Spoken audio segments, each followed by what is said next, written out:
so often so clinically challenging, right, for all of us, which is benzodiazepines. And what do we do with them? What are some best practices around them, etc. As I begin the presentation, as usual, just a disclosure that I do not have a financial arrangement related to the contents of this activity of this presentation. I suppose with the exception of the fact that this whole project is funded through a grant by the AHRQ, Agency for Healthcare Research and Quality. But I have no sort of financial disclosures either currently or in the past. So yeah, we're gonna go right into benzodiazepines in a primary care setting, and that's really what I really want to gear this presentation towards. And a special shout out to Terry Stanton, one of our former addiction psychiatry fellow, who's now graduated and in California now. But he helped me put this together as part of his training. And since then, I have revised it. But I just shout out to Terry. He did a great job with it. So what are some of the things we're going to try to accomplish today? So first of all, we're going to go right into how do you distinguish between therapeutic and non-therapeutic use of benzodiazepines? And then we're really going to go into a kind of a risk mitigation strategy, step by step.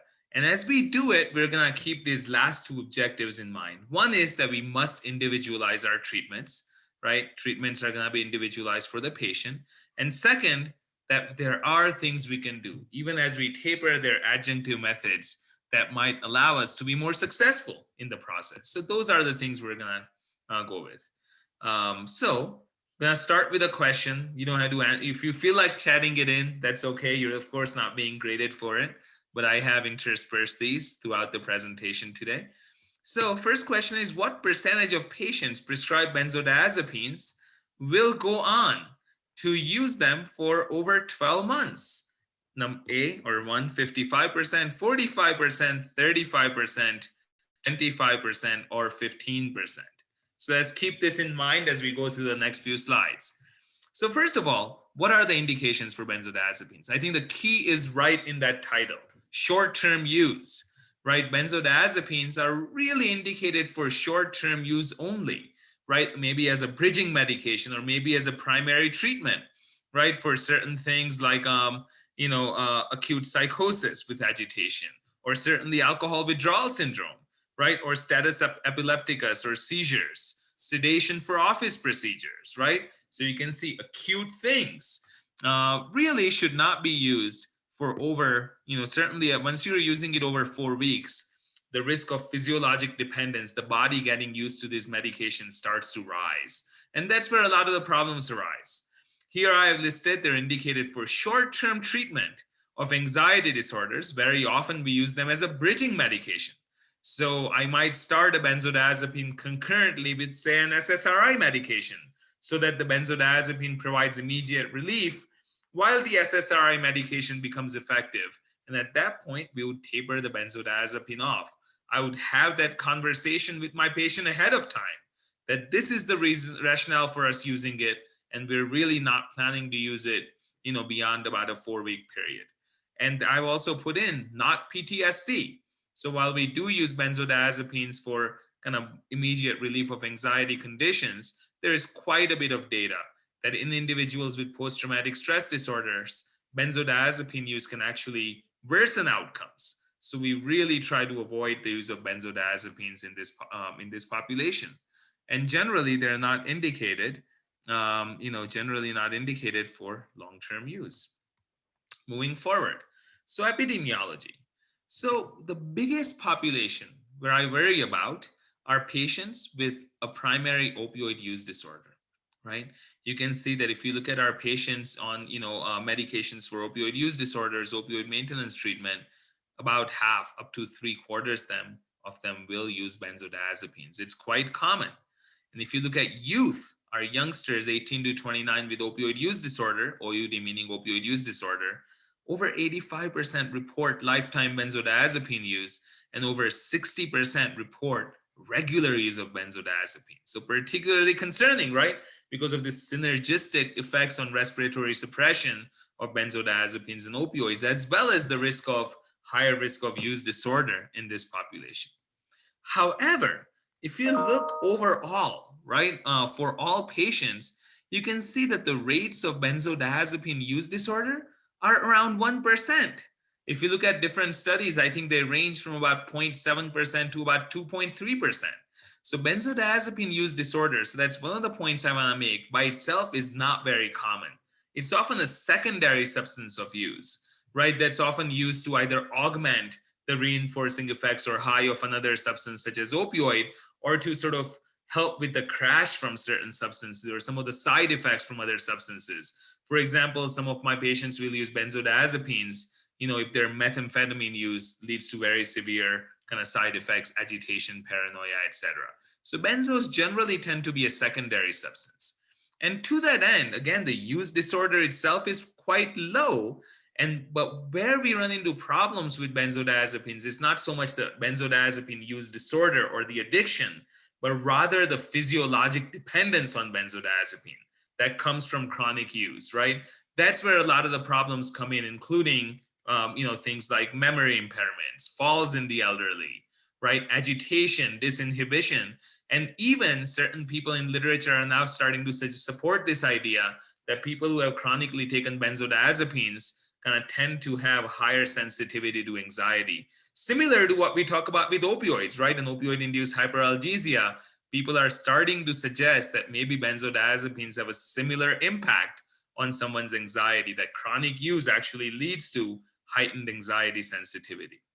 If you look at long-term use, and maybe many of you are surprised, but you can see that it's about 15% who are using it at a year and about 5% at 8 years. So certainly for me, it's a lot less than what I see in my clinical practice. But the people who are using benzodiazepines non-medically, up to 10% of them may have an addiction. The people, if you look at overall, again, it's about 1%, but people who are using benzos non-medically, up to 10% may actually have a sedative use disorder. Of course, lots of side effects. And really, the longer benzodiazepines are used, the more likely that these side effects will emerge, including emergence or worsening of depression. As I mentioned, some of the newer idea that it might actually make anxiety worse with chronic use. Things like oversedation, motor impairment, slowed cognition, enterograde amnesia, trouble incorporating new information, right? With acute intoxication, we see things like slurred speech, ataxia, impaired gag reflex on a physical examination. Falls in the elderly, very clear association between benzodiazepines and falls in the elderly. Risk of dementia and cognitive decline across domains. And really multiple studies, not a causation, but at least suggesting an increase in all-cause mortality with cumulative exposure to benzodiazepines. So some pretty significant side effects, right? On one hand, and on the other hand, kind of limited evidence of long-term efficacy for a variety of conditions. So that's really what we ought to be weighing. So that brings us to benzodiazepine misuse. Question 2. Patients who become dependent on therapeutic doses of benzodiazepines have all of the following characteristics, except one of those dreaded except questions. They continue to take benzo even though the original indication is no longer met.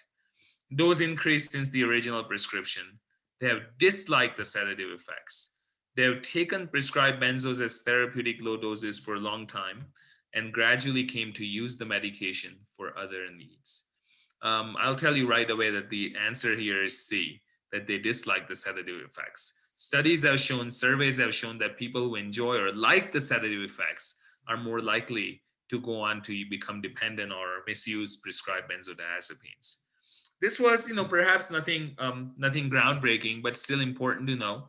This was a major survey, and that discriminated between sort of medical and non-medical use of benzodiazepines, and found that people who were more likely to use benzodiazepines non-medically tended to use more than prescribed, use more often than prescribed, call in for early refills, turn to multiple providers.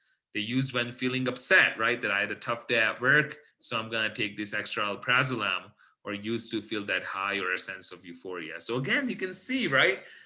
Very similar in some ways in terms of the aberrant behaviors to what we see and what we talk about with prescription opioids. Benzodiazepines, of course, have been studied less. There isn't as much literature, there isn't as much conversation, but we still look out for some similar things. Now, this is not really based on any great papers. This I actually, I've taken from Dr. Richard Rees at University of Washington. With permission, and he sort of came up with this idea of kind of knowing quickly if you see a patient who's taking a benzodiazepine, whether it's in the green light zone, which is usually what you find when patients are taking it to treat underlying anxiety, orange light zone, which is when your alarm should start going off. That's usually between half the maximum dose up to a full dose, and then red dose, right? Red light zone rather, where someone is actually taking above the maximum dose listed in the PDR. And our patients who have developed certainly benzodiazepine use disorder, and in my experience, even our other patients with other substance use disorders tend to reach that red light zone very quickly. Generally doesn't stop with green or orange light zone. And this is just a reference table I've listed for those, for common benzodiazepines, right? And what that green, orange, or red light zone might be. Certainly individual variation, look at the whole person, but this is just a little guidance. And of course, this is available to you as we send out the slides. So what do we do? Can we even do anything? And this is really what I want to get into, because oftentimes when I talk to other providers or even trainees, there's this pessimism that comes out that there's nothing we can do, right? Or I get this idea that, I just don't do benzos, right? I don't think either of those are very productive. So let's kind of work together to come up with a rational approach to managing benzodiazepines. Brings us to question 3, and keep this in mind as we go through this next section. All of the following treatments carry evidence as adjuncts to a benzo taper protocol, except 1, cognitive behavioral therapy, 2, imipramine, 3, carbamazepine, 4, risperidone, and 5, sleep hygiene techniques. So let's keep this in mind, as we go through it. If you guys are feeling brave and want to chat it in, certainly you're welcome to do so, right? So we're gonna take a very stepwise approach, to addressing kind of the benzodiazepine risks, starting with prevention, right? Prevention is the best strategy here, right? Generally, if you don't use benzodiazepines as first-line medications, except again in those acute scenarios that I laid out, right? So for example, not long ago, I had a patient, who had to, for a family emergency, travel out of state.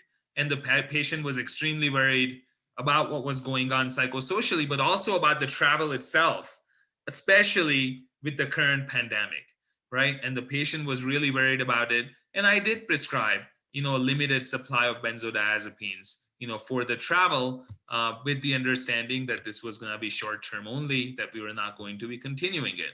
I've had patients who are going to go into procedures, MRIs, for example, with a lot of anxiety, and I've certainly prescribed it, right? I've also prescribed it for acute agitation or psychosis, again, in a time-limited sense and after having that clear discussion, right? Certainly, we don't use them as first-line medications, and certainly not in populations that may have other substance use disorders.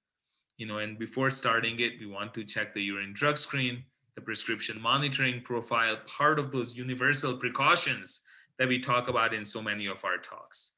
Avoid in the elderly, avoid in those individuals who may already have substance use disorders. And certainly, as is highlighted in the CDC, chronic pain guidelines from 2016, we want to avoid them on patients who may be taking opioids. Right? One exception here, one caveat here that I want to highlight, that certainly if you have a patient with chronic pain who's receiving opioids, per the CDC guidelines, we want to avoid benzodiazepines. The guidelines in patients who are receiving methadone or buprenorphine for opioid use disorders are a little bit different. According to the FDA guidance that came out in 2017, untreated opioid use disorder is so harmful, so fatal, that the potential risks of treating someone with buprenorphine or methadone for their opioid use disorder, even if they're taking benzodiazepines, the risk of that is likely less than the risk of saying, I can't treat you with buprenorphine or methadone because you're taking benzodiazepines, right? So just an important caveat, we don't want to not provide treatment for opioid use disorder to these individuals. And encourage, take a holistic approach. Don't just hone in on benzodiazepines. Think about CBT, acupuncture, right? exercise, our SSRI and SNRI medications, buspirone, take a wide approach, cast a wide net, right? So that's prevention. Next stepwise approach, let's talk briefly about brief intervention. So say you're treating a patient and you identified that this is a patient who's been on benzodiazepines maybe longer than you would like them to be, or they're starting to display some aberrant behaviors, or their dose has gradually increased. According to studies, even providing simple advice and individualized information on how we can carry out a taper can actually significantly increase odds that that individual will engage in and initiate a benzodiazepine taper, right? Kind of cool. Simply talking to the patient, providing that information, saying, hey, as your provider, I'm concerned about this. This is what I'm concerned about. And this is how we should approach the taper. These are the other things we can offer you.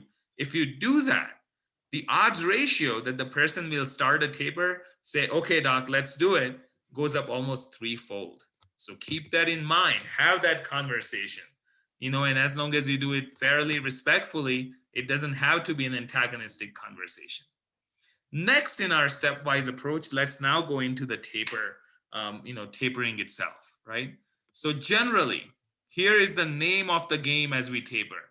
We want to do it gradually, right? That's really where the most available data is, that we want to do it gradually over weeks or even months, especially if someone has been on benzodiazepines a long time, because if you abruptly withdraw the benzodiazepines, the risk of seizures goes up, as well as the risk of return to illicit benzos goes up, right? Oftentimes patients get withdrawal symptoms, rebound anxiety, or their underlying anxiety syndrome gets worse, and outcomes are not as great. So this I've taken, there are different guidelines, right? This I've taken from a New England Journal of Medicine article from about 3 years ago. And they really recommended, right, that for most patients, you really want to think about a 4 to 8 week taper. But some patients who've been using them long term, you may need to taper out over 6 months. And general guideline is 10 to 25%, 1 to 2 weeks. Some other good practices that are recommended: if someone's using multiple benzodiazepines, you consolidate them to a single agent. In the US, we generally tend to consolidate to clonazepam, which is a long-acting benzodiazepine. In the UK, diazepam seems to be the benzodiazepine of choice many times. But generally consolidate to one, gradually taper. And as you taper, involve the patient in the shared decision-making. Very often we'll come up with a schedule together with the patient that let's go down, you're at 1 milligram, 1 milligram 3 times a day of clonazepam. In 2 weeks, let's try to go down, right, to 1 milligram, half a milligram, and 1 milligram. So going down by 16% in 2 weeks. How does that sound? Would you prefer to reduce the dose in the morning, afternoon, or night? Sometimes even providing those little choices to patients can really increase the buy-in from the patient and ultimately lead to a successful taper. And even as we do the gradual taper, start thinking about and initiating all those other things like cognitive behavioral therapy, right? Like sleep hygiene, like other medications for anxiety or insomnia. So use a relatively fixed taper schedule. Most practice guidelines will say if the patient gets overwhelmed, it's okay to slow it down or even stop it for a little bit. But generally, we don't want to go backwards, right? We want to keep it moving forward. We can take little rests, and that will help engage the patient.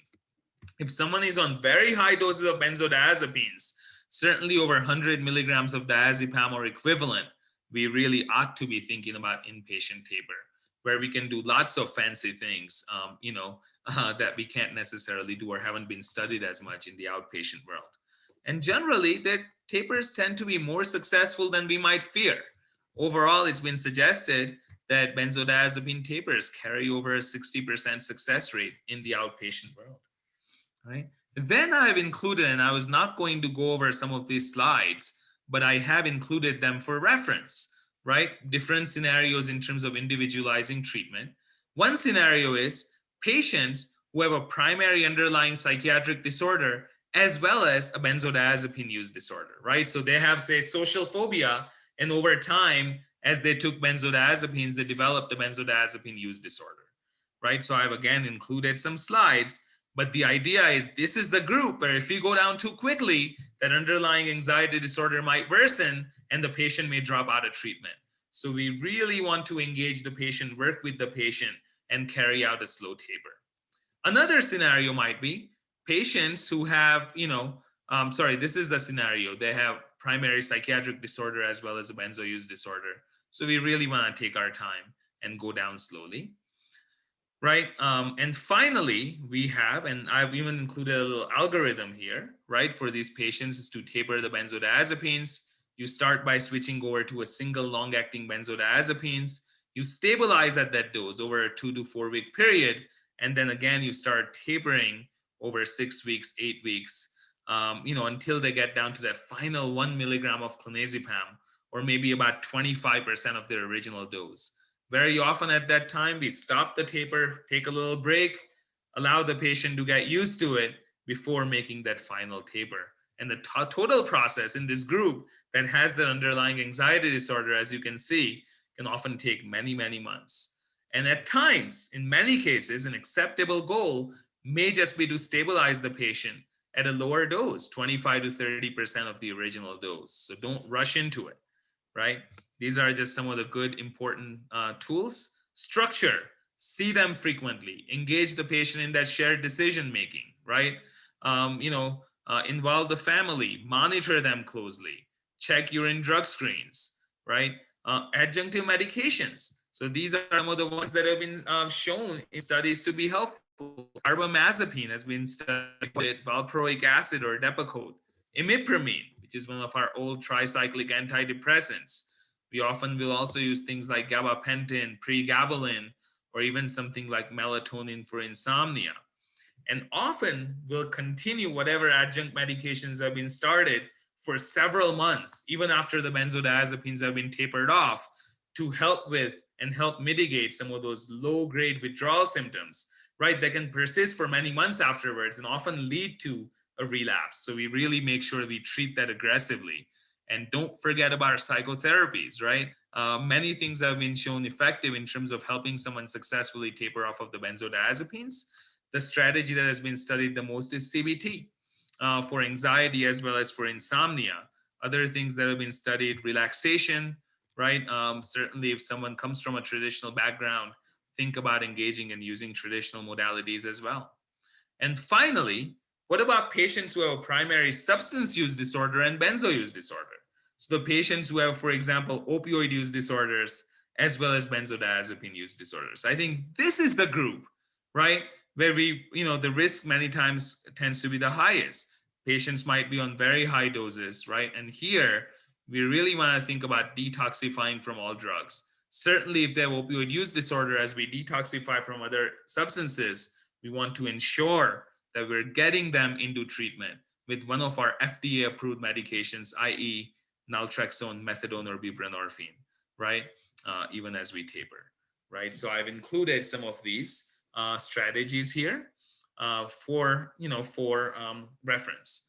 Again, final couple of slides. Pharmacotherapy adjuncts, some of the ones that have been studied, although nothing has been approved by the FDA to help with the taper process. Carbamazepine actually has been the most studied, where we often will start 200 milligrams twice a day, or even up to 400 milligrams twice a day as we taper the benzodiazepine off, and then the carbamazepine is then continued for several weeks after the taper. Valproic acid, as I mentioned.